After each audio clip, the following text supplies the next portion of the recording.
Assalamu alaikum dear students. Hope you are all fine. In the previous lecture we discussed equilibrium level of income, output and employment. और आप जान गए कि there are two schools of thought regarding the equilibrium. One is the classical school and other is the Keynesian school. और कल हमने classical framework में equilibrium कैसे डिटरमाइन होता है वहाँ एक अप्रोच हमने AS and AD approach discuss किया. That's aggregate supply and aggregate demand. AD and AS approach हमने डिस्कस किया और आपने देखा कि how we arrive at equilibrium. तो ये आप अच्छी तरह जान गए. Now let us today move to another approach that is saving and investment approach. और ये saving and investment approach equilibrium determination के लिए भी हमने क्लासिकल फ्रेमवर्क में पहले डिस्कस करना है, फिर हम केन्जियन स्कूल की तरफ आएंगे. राइट. तो देखिए जहाँ तक इस सेविंग और इन्वेस्टमेंट का अप्रोच, परसों आप जान गए कि हमारी AD बराबर होती है AS की. दैट इज C प्लस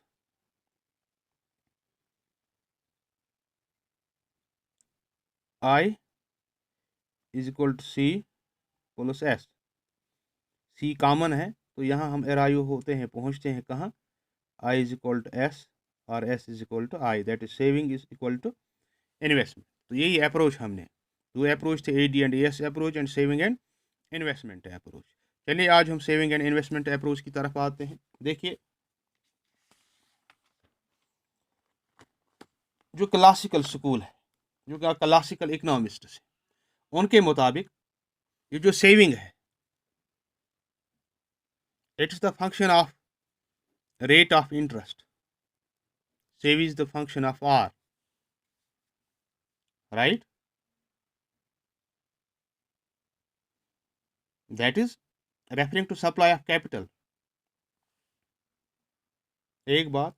दूसरी बात, जब saving function of rate of interest है तो हम कह सकते हैं कि there is a direct relationship between savings and rate of interest. जब सेविंग्स कब राइज होगी, जब रेट ऑफ इंटरेस्ट हाई होगी वी सेव मोर. अगर रेट ऑफ इंटरेस्ट फॉल होगी we dissave. Right. Savings fall with fall in rate of interest, savings rise with rise in rate of interest. तो इस तरह से जो हमारी सेविंग कर्व होगी या जिसे हम सेविंग फंक्शन कहते हैं, it will be a upward sloping curve like this. ठीक है ना. This SS curve or saving function slopes upwards. It shows savings increase with an increase in the rate of interest. तो ये एक हिस्सा है हमारे इस इक्वेशन का, दैट इज सेविंग्स. अब दूसरा हिस्सा है हमारा, दैट इज ऑफ इन्वेस्टमेंट. देखिए जो classical economists they consider that investment is also the function of rate of interest. लेकिन यहां रिलेशन क्या है, relation is inverse. Investment is believed to be inversely related to interest. Higher interest implies lower investment and lower interest implies higher investment. ऐसा क्यों है? क्योंकि अगर rate of interest ज़्यादा होगी तो लोग कोशिश करेंगे अपना पैसा सेव करने की, क्योंकि वहाँ रिस्क कम है और रिटर्न अच्छा है. अब अगर रेट ऑफ इंटरेस्ट कम होगा तो people will shift to investment. क्योंकि रेट ऑफ इंटरेस्ट कम है, हमें अपने पैसे पे, अपनी सेविंग्स पे रिटर्न कम मिलता है, इसलिए every individual will try to invest his money. तो इस तरह से हमारा जो इन्वेस्टमेंट फंक्शन होगा या इन्वेस्टमेंट कर्व होगी, it will be a downward sloping curve. Y axis पे अगेन हम इंटरेस्ट लेते हैं और एक्स एक्सिस पे हम सेविंग लेंगे. तो ये दो हमारी कर्व्स है. ये हमारा सेविंग फंक्शन है showing direct relationship between rate of interest and savings, और ये हमारा इन्वेस्टमेंट फंक्शन है. It shows N inverse relationship between interest and investment. Right. अब हम इक्विलिब्रियम की तरफ देखिए. यहाँ एक बात तय है कि ये जो इंटरेस्ट है, जब हम इक्विलिब्रियम की बात करते हैं क्लासिकल फ्रेमवर्क में, तो ये जो इंटरेस्ट है it's believed to be perfectly flexible. Perfectly flexible. and savings are believed to be equal to investment, right? तो इस तरह से अगर सेविंग ज़्यादा है इन्वेस्टमेंट से, implying supply of capital is more than demand.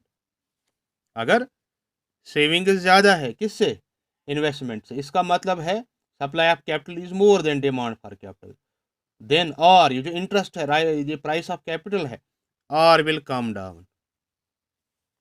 वो reduction in r would discourage savings, ये सेविंग्स को क्या करता है, डिस्करेज करता है, and encourage I, investment encourage होती है। अकॉर्डिंगली सेविंग्स और investment are equal, likewise if savings are less than interest,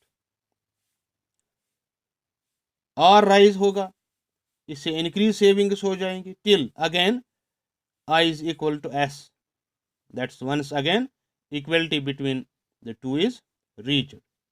ठीक, तो अब इक्विलिब्रियम में क्या होता है, देखिए this figure shows the equilibrium between the two. Here, savings and investment are equal at point Q. This is the point of equilibrium because at this point, given the rate of interest, at this rate of interest, the two savings and investment are equal to each other. और अगर कोई departure होता है इस point Q से, जो equilibrium would automatically get corrected through increase और decrease in the rate of interest. यहां देख लीजिए आप, if rate of interest rises, what will happen, savings will rise, that is savings will be more than investment। ठीक, या अगर हम यहां आए इस पॉइंट पे, आप यहां देख लीजिए रेट ऑफ इंटरेस्ट फॉल हो रहा है R2 पे, तो यहां क्या है,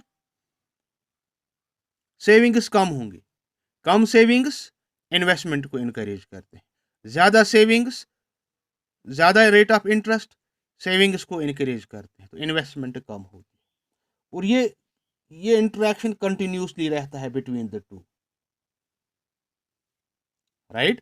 ये हमारी सेविंग करू है, ये इन्वेस्टमेंट करू है, the two curves intersect at point Q। If there is any departure from this point, that's the equilibrium point, the system automatically adjusts. So अब ध्यान से देख लीजिए इस फिगर में, this is the point of equilibrium, right. Here OR is our interest. At OR rate of interest, saving and investment are equal to each other at point Q. If the rate of interest increases to, for example, to QR1, savings would be greater than investment. In other words, यहाँ savings are greater than investment. So excess of saving over I. Excess of saving over I is equal to TK. This is the excess. Accordingly, rate of interest must reduce. Reduction in the rate of interest would decrease savings. Savings decrease हो जाएंगे until savings becomes equal to investment and the excess of TK is, ये excess eliminate होता है, खत्म हो जाता है। Again हम इक्विलिब्रियम की तरफ आते हैं।